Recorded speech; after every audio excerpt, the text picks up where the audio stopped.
Good morning, everyone, and welcome to episode 6 of Builders Talk. And today I want to talk to you about the importance of designing a business that is as custom as the homes you build. But firstly, I'd like to say Happy International Women's Day for yesterday. And for all those wonderful women out there, whether they be your mums, hi mum, sisters, hi Shelley, friends or acquaintances, they all need to be recognised as, I guess, people that have significant impact in your life. And yeah, just wanted to, I guess, say thank you to all the people that we often don't get time to say thank you. So today I'd plan to talk about the 3 founding frameworks that we should establish in our business. But I have a bit of a reminder about something else that I wanted to talk to you about that has, I guess, come up in our family over the last month. But I first wanted to talk about, I guess at the beginning of the year, I always pick a word for the year that I guess, have as my compass for the year. And this year I chose the word balance. I wanted to try and get sort of more balance between work, friends, family, myself, and being able to look after myself, because that's just as important as trying to look after others. But I had never really bought into the whole finding this work-life balance, because I believe as a business owner, it's near impossible to achieve that goal. So I would like to more think about it as trying to find work-life integration. But as the year started, I guess within the first couple of days of 2021, I was caught up in the Brisbane lockdown. We'd been to Brisbane for a few days for a holiday, and when we got back home, we had to do basically a 3-day lockdown, which I guess then I started thinking, hang on a minute, not sure if this balance thing's going to work out like I'm thinking. So I added to it adaptive balance. So this brings me around to what I wanted to talk to you about today, and that is the ability to be able to design a business that is as custom as the homes we build, and how, I guess, the founding frameworks, which was what I was going to talk to you about, gives us the ability to do that. And we should be able to build a business basically around our lifestyles. But I guess people have different interpretations of what type of business they want and the frameworks that they want to stick to. So we need to, I guess, have some sort of vision of what we want our business to be, so that we can put in a framework that loosely guides us, like I spoke about last week, so that we can put our 20% creativity into designing that business to match the lifestyle that you were after when you actually started the business. So over the last month or so, there has been some events that have occurred in my life that significantly have affected my family. And some of those are a little bit raw to discuss at the moment, but I guess the latest event involves my son, who had unexpectedly had to have emergency surgery over the weekend.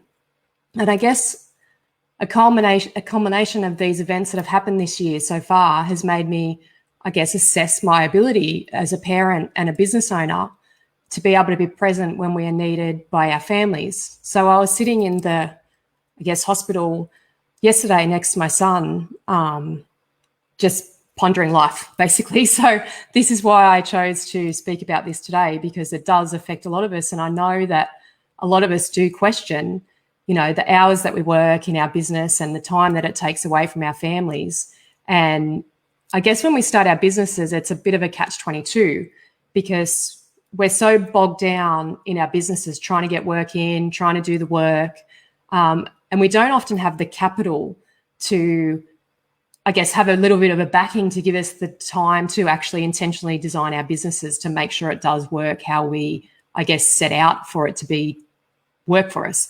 So we typically, especially in the building industry, builders and trades, usually, they get sick of working for someone else and they just go one day, throw up their hands and just sort of go, that's it, I'm going to start my own business. And they literally have probably only the paycheck from last week when they start that business. So they have no money behind them. So they really can't do anything other than get out on the job site, start building homes. And I guess there's no real clear direction for that business other than I've got to get work in, I've got to do the work, get it in, do the work, get it in, do the work. There's no real, I guess, idea or balance of how that, the building side of it is fine. It's the behind the scenes and the paperwork side of it getting done. So they're usually a startup. They have very limited systems in place and no clear direction, and everyone and everything is relying on just you to be doing the work, basically. So soon the business starts to own us instead of us owning it, which usually equates to zero freedom, which is the reason why a lot of us actually start our businesses in the first place. So this often just causes us to become overwhelmed because we're usually wearing too many hats. You know, the builder, the quota, meeting the clients, dealing with clients, you know, submitting paperwork for council.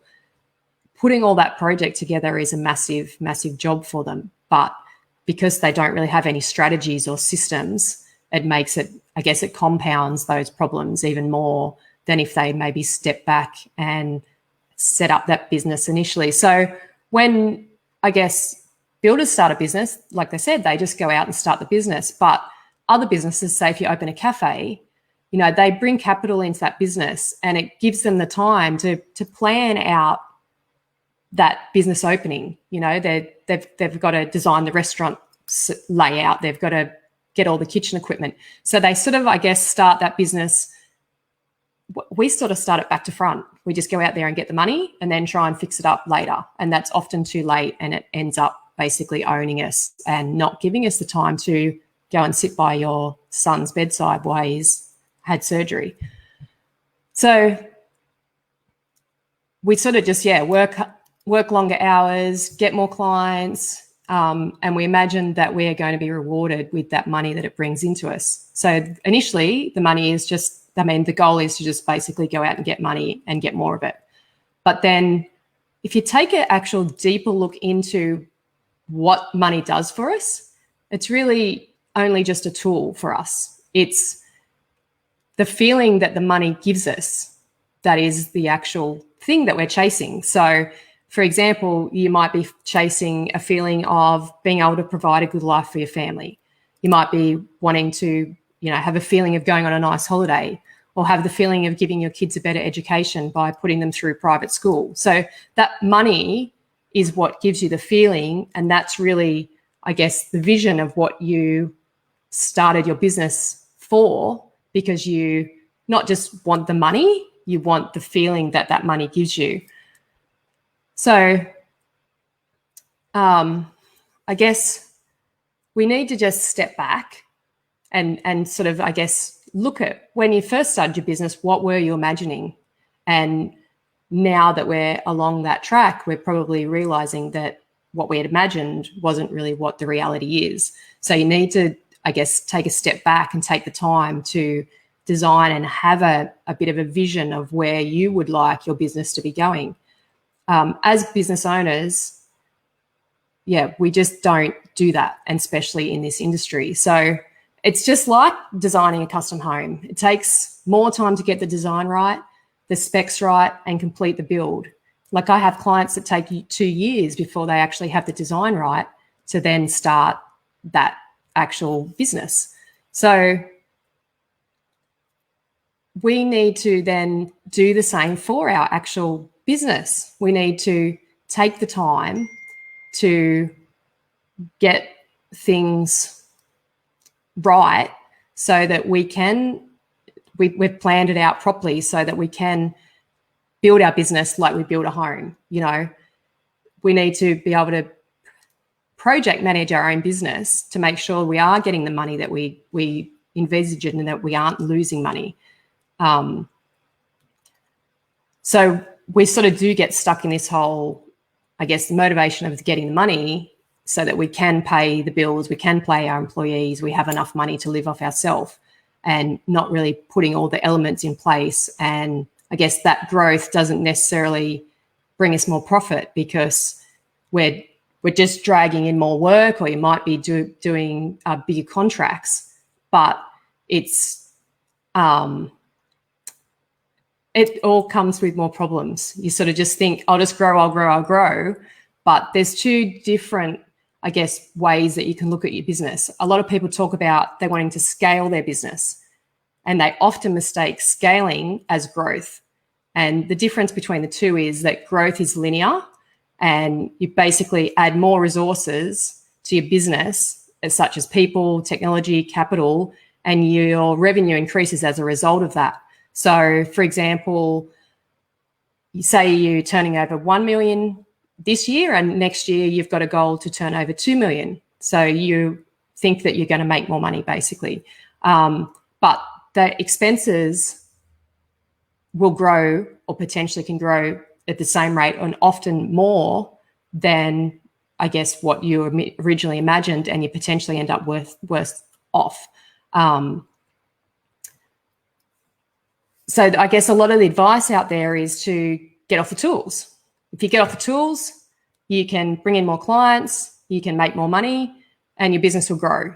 But yeah, it might grow, you might increase your turnover, but just putting on that supervisor, like I've spoken before about, is additional overheads that you haven't factored in before that happens. So when you do sit down and design your business, you might say, okay, we do want to get to this much. What do we need to put in place to, I guess, get to that point? And that putting in place may need to be allowing for more overheads, so that when you do put on that supervisor, you're not basically going backwards. So the other option is, like, I guess the other thing is what I was talking about, is scaling. So that's when your revenue increases substantially without an increase in resources. So I guess ways to do that is switching from paper-based systems to cloud-based systems that give you an increase in productivity, and you can take more work on without necessarily putting in the extra overheads. And that's what we really want to do, more so than just growing.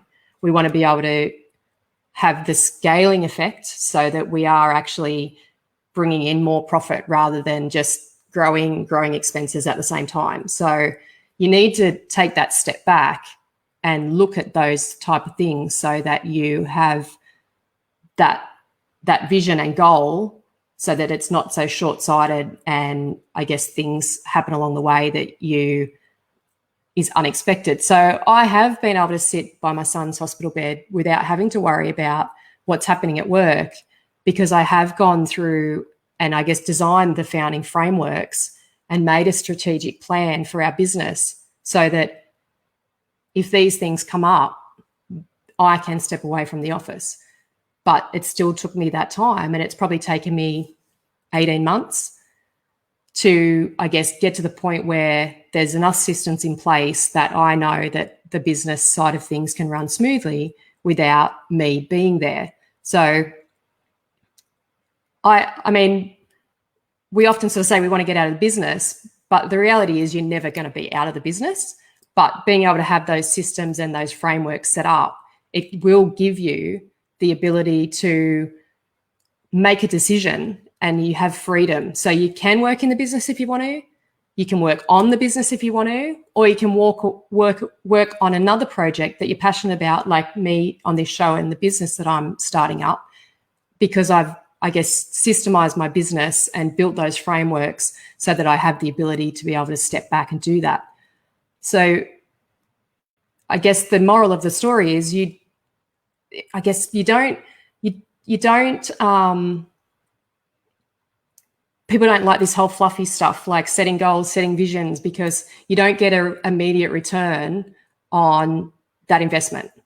You know, you don't see money coming in the door just from sitting down and designing your business, but you will see that return come back to you down the track. So I guess if you follow my founding frameworks and set up your business, you will have the success that you want to achieve. And every business and every owner wants to have different type of success. So it gives you the ability to determine what you see as success and get a result for the hard work that you did when you started this business.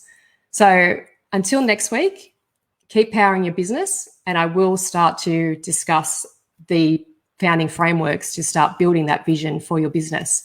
So see you again next week.